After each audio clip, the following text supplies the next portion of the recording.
Assalamualaikum warahmatullahi wabarakatuh. Pada pertemuan kali ini akan dibahas materi mengenai energi dan sumber kehidupan. Matahari adalah sumber kehidupan utama di bumi. Namun, selain matahari, terdapat pula sumber-sumber energi dalam kehidupan kita sehari-hari. Apa-apa saja akan kita bahas dalam pertemuan kali ini. Berikut akan dipaparkan melalui video ini. Dalam mempelajari energi dan sumber kehidupan, kita akan membahas mengenai pertama konsep energi dan sumber energi, kedua transformasi energi dalam sel dan metabolisme sel. Metabolisme sel terbagi menjadi fotosintesis dan respirasi, dan terakhir pencernaan makanan akan dibahas dalam video berikutnya. Pertama, konsep energi dan sumber energi. Energi adalah kemampuan untuk melakukan usaha atau kerja, atau melakukan suatu perubahan. Contohnya, kamu mendorong sebuah kotak dan kotak tersebut bergerak maju sejauh 10 meter. Dalam satuan internasional atau SI, satuan untuk energi adalah Joule. Energi kimia memiliki satuan kalori, dan energi listrik memiliki satuan kWh. Persamaan satuan energi dapat dilihat sebagai berikut. 1 kalori setara dengan 4,2 Joule, 1 Joule sama dengan 0,24 kalori, 1 Joule sama dengan 1 watt sekon, dan 1 kWh sama dengan 3.600 Joule. Nah, sekarang kita akan membahas sumber dari energi ini. Sesuai hukum kekekalan energi, energi tidak dapat diciptakan atau dimusnahkan, melainkan hanya bisa diubah atau dikonversikan menjadi bentuk lain. Sumber energi dibagi menjadi dua, yaitu sumber energi yang dapat diperbarui dan sumber energi yang tidak dapat diperbarui. Sumber energi yang dapat diperbarui adalah sumber daya energi yang dapat terus digunakan tanpa batas waktu tertentu dan tidak akan pernah habis, misalnya angin, air, dan cahaya. Sumber energi yang tidak dapat diperbarui adalah sumber daya energi yang akan habis bila terus digunakan dan tidak dapat dibentuk kembali, misalnya minyak bumi. Nah, seperti apa bentuk-bentuk energi yang dihasilkan oleh sumber energi ini? Berikut penjelasannya. Bentuk-bentuk energi. Pertama, energi kinetik merupakan jenis energi yang ada dalam gerakan atau energi yang berhubungan dengan gerakan suatu benda. Semakin besar kecepatan suatu benda bergerak, maka semakin besar pula energi kinetik yang dihasilkan. Persamaan umum energi kinetik adalah EK sama dengan setengah dikali M dikali V kuadrat. Faktor yang mempengaruhi besar kecilnya energi kinetik adalah massa dan kecepatan benda. 2.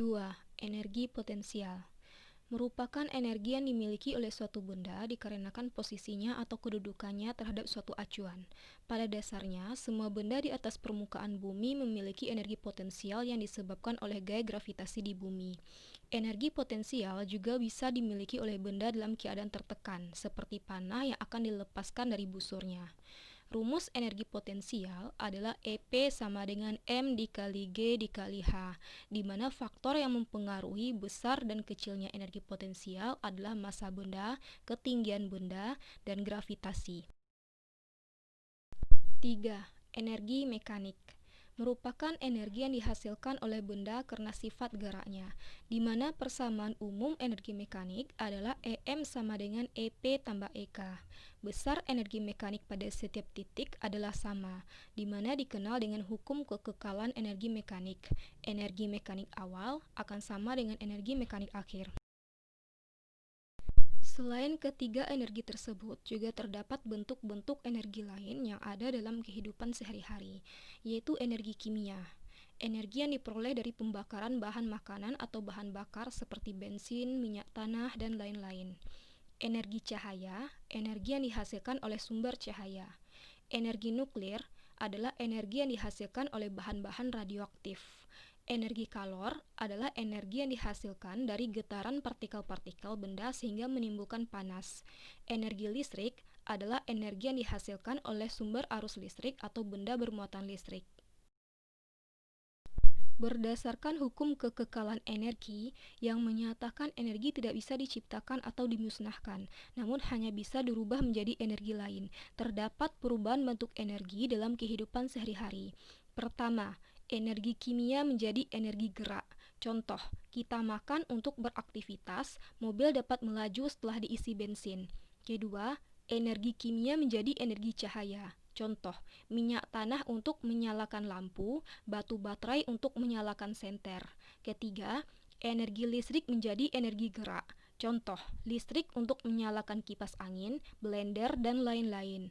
Terakhir, energi listrik menjadi energi panas. Contoh, listrik untuk menyalakan setrika listrik, kompor listrik, rice cooker, dan lain-lain. Transformasi energi dalam sel dan metabolisme sel. Transformasi energi oleh klorofil. Klorofil adalah zat hijau daun yang terdapat dalam organel sel tumbuhan yang disebut kloroplas. Energi radiasi matahari yang ditangkap oleh klorofil berfungsi melancarkan proses fotosintesis. Proses tersebut digunakan untuk mereaksikan CO2 dan H2O menjadi glukosa. Hasil reaksinya juga menghasilkan oksigen. Energi radiasi matahari yang berbentuk energi cahaya diubah menjadi energi potensial dan energi kimiawi yang disimpan dalam molekul karbohidrat dan bahan makanan lainnya. Energi ini dimanfaatkan oleh tumbuhan untuk beraktivitas dan juga dimanfaatkan oleh makhluk hidup lainnya yang mengkonsumsi tumbuhan tersebut. Akibatnya, energi yang terdapat pada tumbuhan berpindah ke dalam tubuh makhluk hidup dan menjadi energi potensial. Transformasi energi oleh mitokondria. Mitokondria adalah organel yang terdapat dalam sel yang memiliki peran dalam respirasi sel. Di dalam mitokondria, energi kimia digunakan untuk mengubah karbohidrat, protein, dan lemak. Mitokondria banyak terdapat pada sel otot makhluk hidup dan sel saraf. 3. Energi mekanik merupakan energi yang dihasilkan oleh benda karena sifat geraknya, di mana persamaan umum energi mekanik adalah EM sama dengan EP tambah EK. Besar energi mekanik pada setiap titik adalah sama, di mana dikenal dengan hukum kekekalan energi mekanik. Energi mekanik awal perubahan bentuk energi dalam fotosintesis. Fotosintesis merupakan perubahan energi cahaya menjadi energi kimia dalam bentuk glukosa.